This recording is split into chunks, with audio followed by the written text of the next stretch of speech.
Good morning, everyone. It's always good to be here, and look forward to this. It's good to be at Smithville. I bring you greetings from the Lighthouse and from all of our staff. The kids don't know you, but they would be surely glad to say hi too. So, if you don't know what the Lighthouse is an urban youth center located in the southeast part of Canton. It's a fairly impoverished neighborhood, so about a third of the families living in our neighborhood live below the poverty line. 98.5% of all the students at the two schools that we work with in our after-school programs receive government assistance, free or reduced lunches, that kind of thing. So we have a community that has been devastated economically, and is struggling to get by. We also have kids who seem to resort to violence as a way of solving problems, so that's another way that we try to speak into their lives. We are simply trying to be a vehicle that impacts youth with the love of Christ, and really meet them where they're at in a way that allows them to let down their guard and allows us to speak into their lives, and in a way that allows them to speak into our lives as well. My wife and I and our family have lived in the neighborhood there for 20 years. Dan Hooley, the former lead pastor at First Mennonite Church, actually started the Lighthouse back in 1996, but him and his wife have lived there for 28 years, I believe. And so it has been part of sort of the life of that congregation, to be involved in the neighborhood. And so the Lighthouse was sort of a very natural move to get even more involved. So the Lighthouse has after-school programs in two different buildings. We have youth ministry clubs going on in the evenings, summer camps, and other summer programs going on. So it's a year-round opportunity to just minister to the youth of our neighborhood. One of the things that stories do, they like has been already mentioned, they communicate very deeply. They communicate these sort of understandings of who we are as people. When I share something, part of my story with someone, or I listen to someone sharing what's going on in their life, there's all these emotions and there's facts in there too, but there's all this content that really just sort of creates a connection between two people or a group of people. One of the things that kills that ability to communicate is when we make assumptions and when we make judgments towards one another. So I want to speak about the power of story this morning, but I also want to bring a word of caution about how does these assumptions that we make fight against our ability to connect with people and to speak into people and to have people speak into our lives. A couple months ago, my wife, she has some, she's a firm believer in sort of a holistic nutrition approach to living, so she sent me to this store in Canton called the Raisin Rack. Okay, I don't know if anyone is familiar with the Raisin Rack, but it's this health food store, and I sort of have some judgments set up about places like this, about who I'm going to meet, what they're going to look like, all that kind of stuff, and so I go and I walk in the door, and sure enough, I see people who fit the stereotypes that I've established for them. Then all of a sudden, I stop and I chuckle because they're looking at this 280-pound man walk in the door, going, "Oh, it's about time he started shopping here, right?" So, and I realize that this is the way it goes, right? It's so easy to make assumptions and judgments about people without taking the time to get to know them, and it's such a tricky way for Satan to get in there and just keep us from connecting with people. Is, oh, you look like this, so you fit in this box. boom, I'm done with you. Like, I understand where you belong and how you feel and how you act and what you believe. And so, great, very neat and proper, So, why is that? Why do we make determinations about people so quickly? Most of which are not even nice. And even if they are considered nice, I'm not sure they're always even helpful.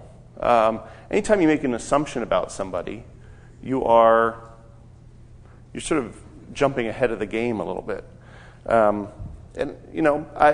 all of us can relate to this, right? People have made assumptions about us, and they really don't always feel right, because you're always left going, yeah, but you just acted like you knew me, but you don't really know me. It's kind of that whole kind of thing going on in our heads.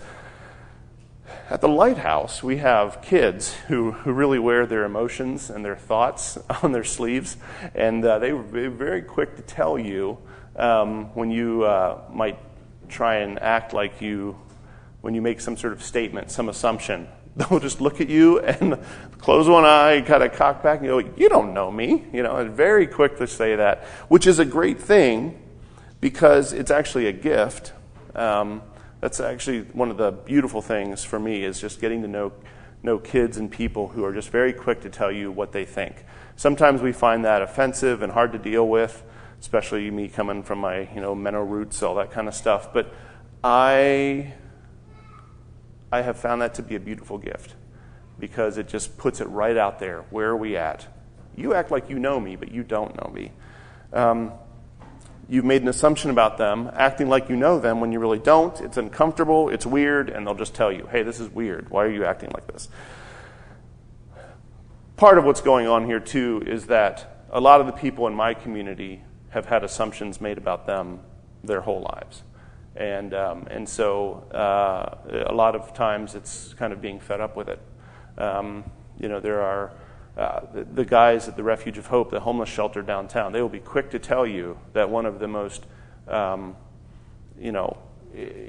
they come out of the shelter in the morning, and there's some people walking into the McDonald's across the street or just like a block away, when they see the homeless guys coming down the street, they grip their purses a little tighter, they do whatever, and they just hurry up and quickly walk away. It's the assumptions made that this person, for some reason, is a threat to me.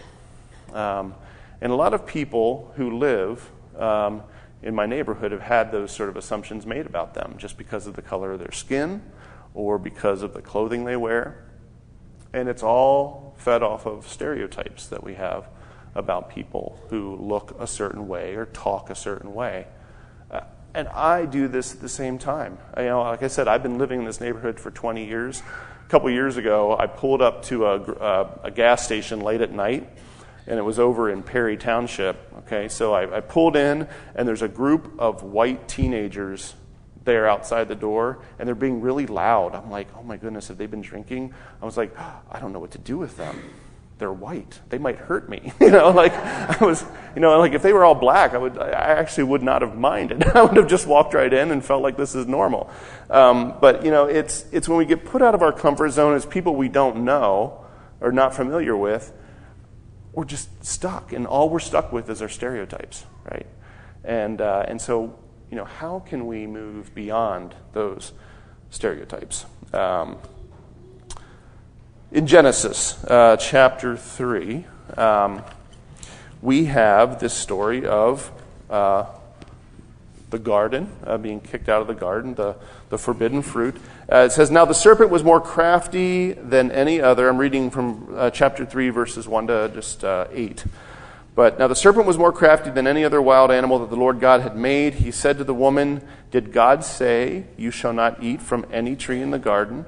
The woman said to the serpent, we may eat of the fruit of the trees in the garden, but God said, you shall not eat of the fruit of the tree that is in the middle of the garden, nor shall you touch it, or you shall die. But the serpent said to the woman, you will not die, for God knows that when you eat of it, your eyes will be opened, and you will be like God, knowing good and evil.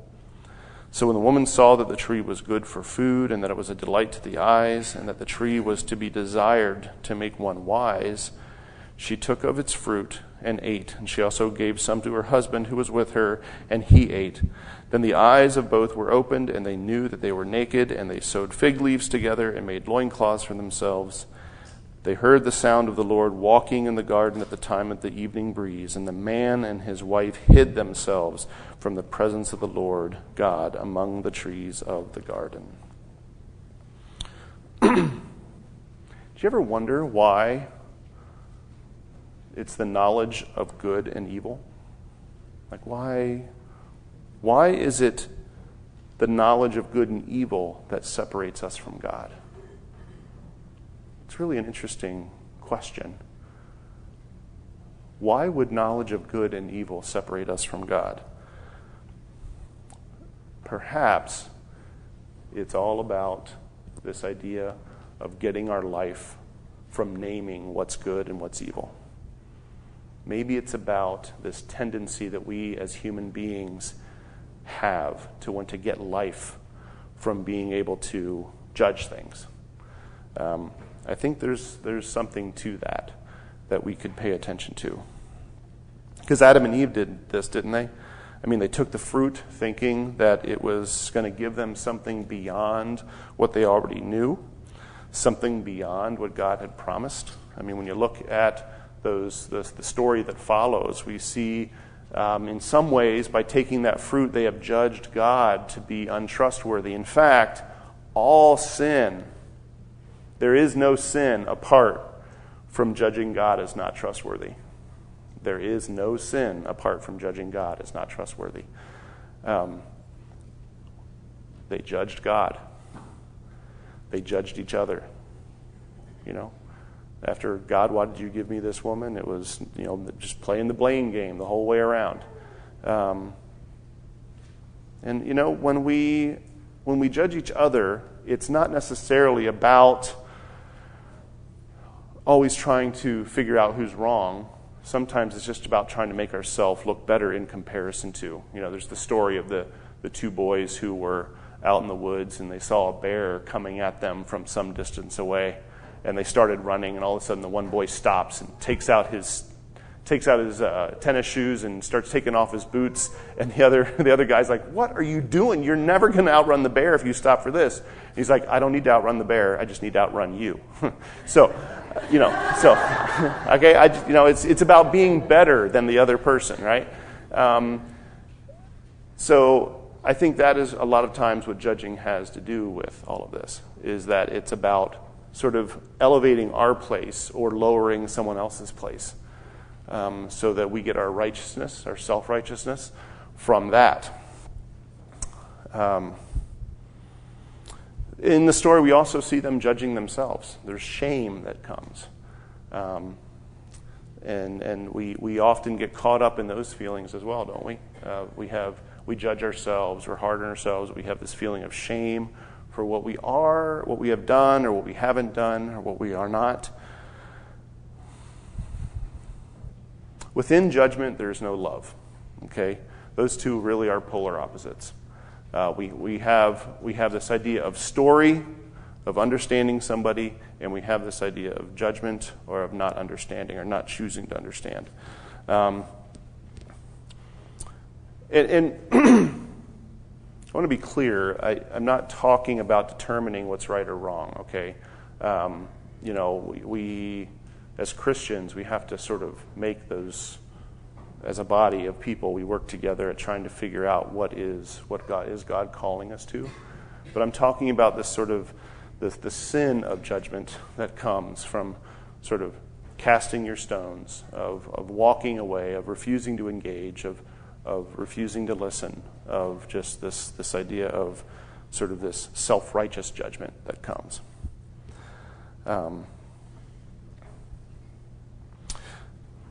But love is what we're called to. Titus 3:2 calls us to slander no one, to be peaceable and considerate, to always be gentle towards everyone.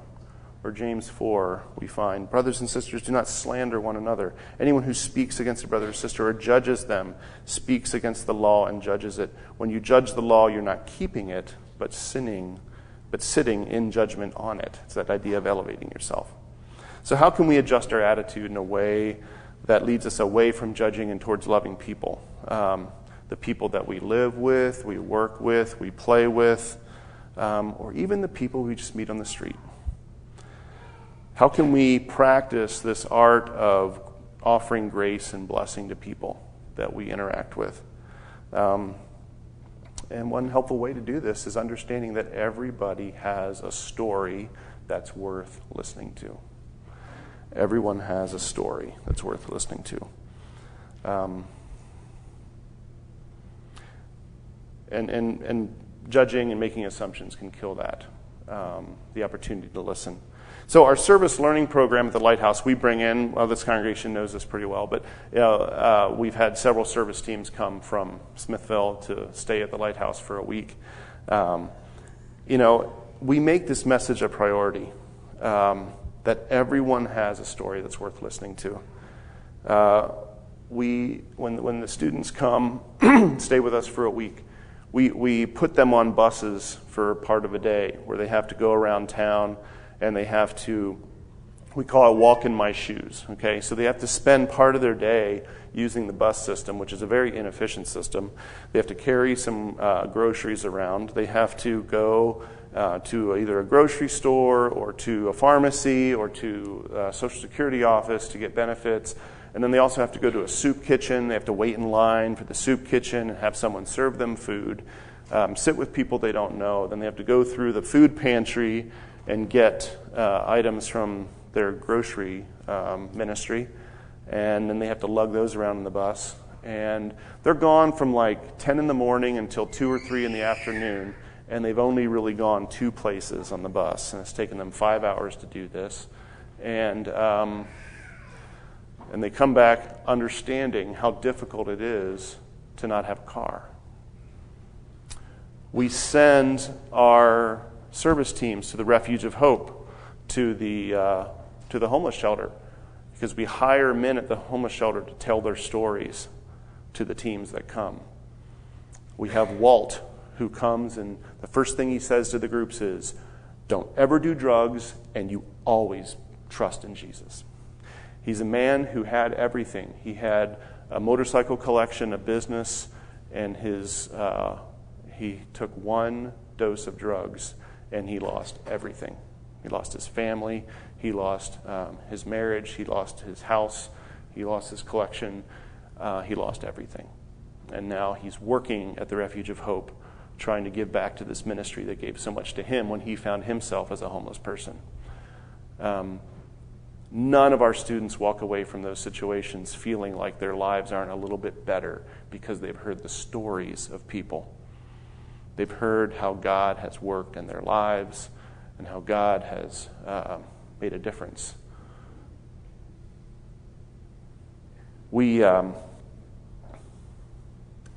take the groups on a tour of our neighborhood, and they get to learn about how things like urban renewal can trash a community. We had a thriving African-American community at one time where everybody owned their own homes, and there were 2 parents in every home. And the city of Canton decided that we want an industrial park here. So we're going to bulldoze all these homes down, and we're going to give these homeowners $3,000 to $5,000 for their home, and we're going to build an industrial park there to bring in jobs. And it decimated that community. And they're still struggling. There's still lots of consequences that they're dealing with from it to this day. So we strive to say, when the service teams come in, we want to create this culture where you can be blessed as much from the people that you're helping as you are helping them, because they have a gift to give you. One of our service teams came, and I think they live far enough away that no one knows where this came from, but one of our service teams came and they had this shirt on. And you can't see it, but man, when I first saw it, I thought, this is the slickest shirt that I've ever seen a team come through here on. But then I got to looking at it closer. And there is a high rise here, which makes it, it says Mission Canton. We have some bullet targets going on here. We have explosions happening. We have a high rise, so it makes it look like, we're like a SWAT team coming in to save the day. And they wore this out the door one morning to go do service projects in our neighborhood before I realized what they were wearing. What story does this tell to people that you're serving? That you need to be saved by me? That is not what we consider to be an appropriate message to be telling. No, we want the message to be, I can learn as much from you as you can from me. That God has created you as someone special, and you have a story to tell me, and boy, do I want to hear it. And this is the way that we need to be relating with people, with everyone, not just people we're trying to help, but family members, co-workers, friends, fellow congregants. This is what it means to be God's people with others. To see them as God sees them. It's a gift to communicate to somebody that they are worth listening to. The very first time that we sent a service team to the Refuge of Hope, one of the guys came in to the director of the men's shelter, and he had tears in his eyes, and he just thanked him for giving him the opportunity to share his story. He felt like he was able to give something. A lot of the guys, when you're homeless, you just have a tub of your stuff, and that's all that you have to your name. You don't really. People don't consider you as someone who has something valuable to give. And we said we want to hire these guys. We don't just want to have us two groups come in. We're going to pay them to come and speak to our kids. It's about just assuming that everyone has value. So like I said, it's a gift to communicate to somebody that they're worth listening to. So what about God's story? This amazing story where the world and everything in it was created with such love and care. A God who is intimately involved with his creation. A God who is incredibly relational. A God who is willing to send his son to live with us, to experience life with us, to laugh with us, cry with us, to forgive us, to love us, to die for us. This incarnational act of God communicated to us our worth. It said, you guys are worth all of this, and I'm coming after you. It's a gift to know that God understands us. How do we let that story shape our story? The story that we offer to others around us. Knowing that we have fallen, that we have received grace, that we have been renewed and redeemed, and that we've done this hundreds of times through our life. Can we keep that story in front of us as we relate to others? Because that helps us to then offer that listening ear, that humble ear, is keeping our story front and center. A word of caution as we listen to other people's stories, though. Sometimes we can get stuck in this trap of, well, I need to hear your story so I have an excuse to love you. Or I have an excuse to say, oh yeah, I understand why you did that then. That I get that, but in the end, we need to agree with God that this person has unsurpassable worth, because that's how God views everybody. And we need to start from that point and then move towards understanding. Our stories are shaped by the longing of our hearts, a longing for God and for connection and for meaning. And so sometimes we need to be vulnerable first and share our own brokenness and our own longings for God and our own longings for connection. And so the more we can keep that story, like I said, in front of us, the better those we come in contact see us as people with no hidden agenda, that we're simply being real, and that we simply want to be understood too. Stories open up the possibility of connection. A number of years ago, we had a Christian woman who is an artist. We hired her to come and work with our children in the after-school program. Now, our after-school program, 100% of the kids in the after-school program are kids who are failing in at least one grade, okay, at least one subject. And so they already have a lot of this. I'm not sure this school thing is working for me going on. And so we're trying to empower them to do better. But then the school sort of identifies them as needing an intervention, and so we call the parents, or the school calls the parents, and the parents say, you have to go to after school now, okay? And so we have kids who are not super excited about being in the after school program sometimes, because for them it can feel like it's just more school. And so we try and make our after school programs as interactive and experiential as possible, but for some of the kids, being in that school building is just really hard, because for them it just has all this negative, all these negative emotions associated with it. So anyway, some of the kids are a real struggle, and we have to kick kids out of the program sometimes. But anyway, this art teacher was having an incredibly hard time connecting with the kids. She was an older woman. She was white.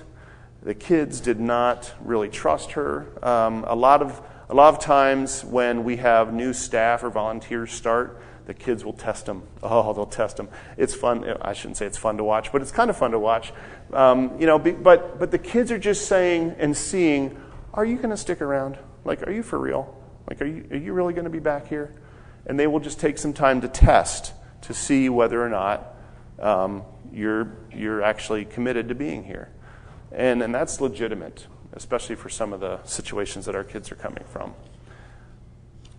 But she was just having some major behavior problems, just wasn't able to connect. She was trying to do these art experiences that got the kids to sort of start dealing with some of their own junk, okay?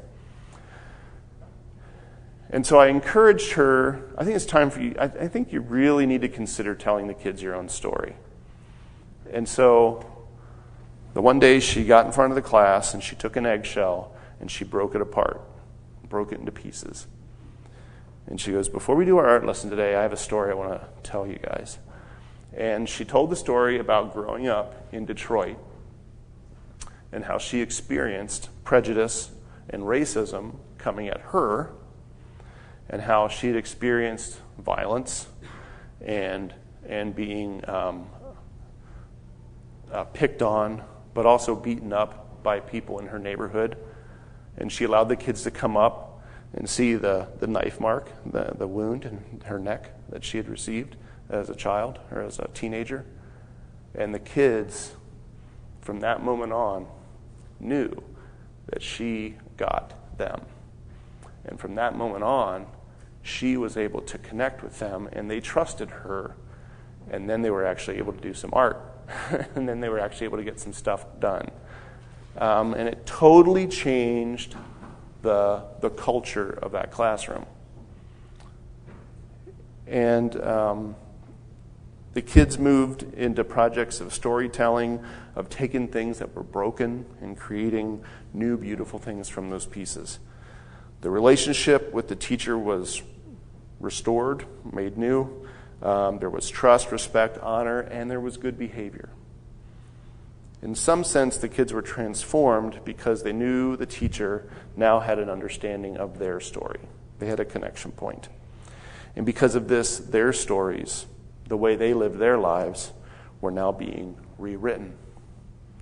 Stories are powerful, powerful tools. As mentioned before, Jesus used stories all the time. They are incredible vehicles for connection, for conveying emotion, for building new perspectives. And that's another reason why we need to keep our stories out in front of us, because they then open the doors to connecting with other people. Just to sum up, or to conclude, we need to trust that God, that each person is beautifully and wonderfully made. That whether we are Christians or not, that there is a longing for God that shapes everyone's story. Then we need to ask, can we commit to understanding one another, which means sharing and also listening? And can we join with God and with others on this journey of taking the ugly, broken things, the things by which we might be tempted to judge each other for? Can we join with God and others on this journey to take those broken things of the world and make something new out of them? Amen.